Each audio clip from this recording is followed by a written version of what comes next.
What is a logarithm? It is a function. We call it logarithmic function. Then what is the logarithm of a number x? To understand it, we need to call on another function, called the exponential function. Why? Because it is the inverse of the logarithmic function and a little easier to grasp. So the logarithm of a number x will be the exponent to which another number, the base, is raised to, such that our number x will be the result.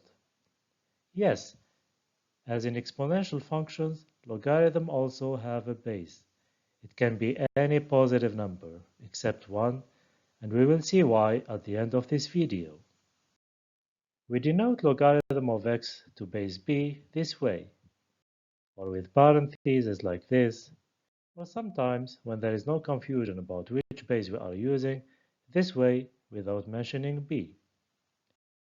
All what we'll have to do in order to calculate the log of x to base b is to find out to which number we need to raise base b in order to get x as a result. If the idea of inverse operations is not yet clear enough, you can think of an analogy with other simpler inverse operations, like addition and subtraction, for example. To have the value of y, we add b to x. We used addition. And to have the value of x, we subtract b from y, and we use subtraction. We say that these two equations are equivalent. The same idea is applied for logarithms and exponentials. To have the value of y, we use logarithmic function.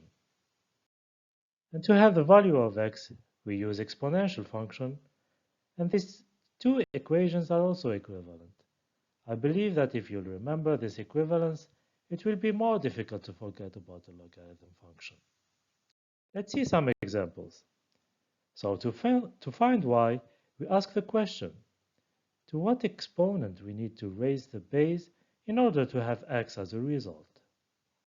In this case, x is 1000, the base b is 10, and we know that 10 multiplied by 10 multiplied by 10 is equal to 1000.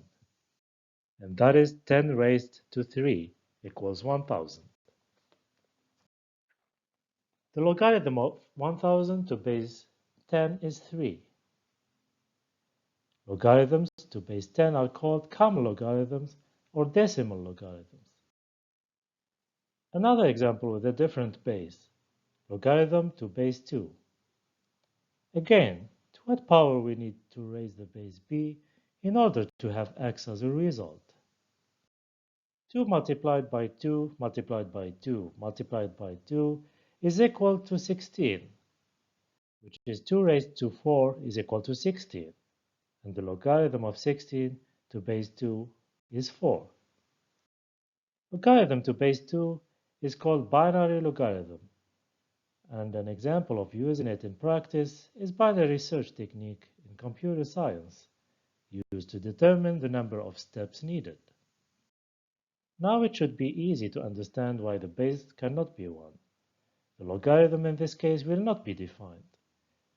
What is the logarithm of 150 to base 1? What will be y in this case? And you'll agree that y cannot be found, since 1 raised to any value of y will always have 1 as a result.